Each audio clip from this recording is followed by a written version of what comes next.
Hello students, add suffix to the following words. आता suffix म्हणजे काय? हा शब्द आहे काइंड. मूळ शब्दाला तुम्ही पुढे किंवा मागे जेव्हा काही अल्फाबेट्स जोडता, समूह जोडता शब्दांचा, तेव्हा नवीन शब्द तयार होतो. जसं की आता सफिक्स म्हणजे शेवटी जोडणारे शब्द. आता तुम्ही काइंड म्हणता तर तुम्हाला काइंड, काइंडनेस लावलं की नवीन शब्द तयार झाला.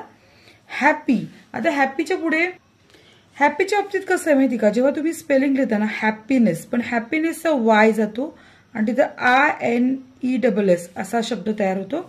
इग्नोर, इग्नोर शब्दाची पण अशीच गंमत आहे की तुम्ही इग्नोर हा शब्द जेव्हा लिहिता तेव्हा त्याला ANCE हा शब्द समूह जोडला जातो. इग्नोरन्स म्हणजे दुर्लक्ष करणं. आता डेप्यूट हा शब्द आहे. आता इथे डेप्यूट आहे. डेप्यूटचा अर्थ काय होतो? नियुक्ती करणे. पण जेव्हा तुम्ही त्याला सफिक्स लावता तेव्हा त्याचं स्पेलिंग बदलतंय. सो इथे होतं डेप्यूट. तर डेप्युटेशन, तर डेप्युटेशन म्हणजे काय? प्रतिनियुक्ती करणे. पुढचा शब्द आहे ॲश्युअर. ॲश्युअर म्हणजे काय? खात्री देणे. पण जेव्हा तुम्ही त्याला सफिक्स लावता तेव्हा तो शब्द कसा बदलतो बघा.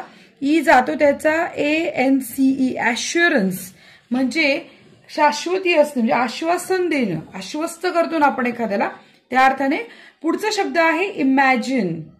इमॅजिन म्हणजे कल्पना करणं, माहिती. पण याला सफिक्स लावल्यावर याच्या स्पेलिंगमध्ये काय बदल होतो बघा. इमॅजिनचा होतो इमॅजिनेशन, ATION. तो जो इमॅजिनेशन हे स्पेलिंग मधला बदल आहे. आता पुढचं 7वं वर्ड आहे मॅनेज. मॅनेजचं काय होणार आहे? सो इथे मॅनेज मध्ये आपल्याला मॅनेजमेंट MENT असा शब्दसमूह लागणार आहे. सो अशा प्रकारे आपण सफिक्सेस आणि महत्वाचे शब्द असे बघितले की ते काय प्रकारे बदलतात आणि कसे लिहायचे. व्हिडिओ आवडल्यास लाईक करा, चॅनलला सबस्क्राईब करा. धन्यवाद.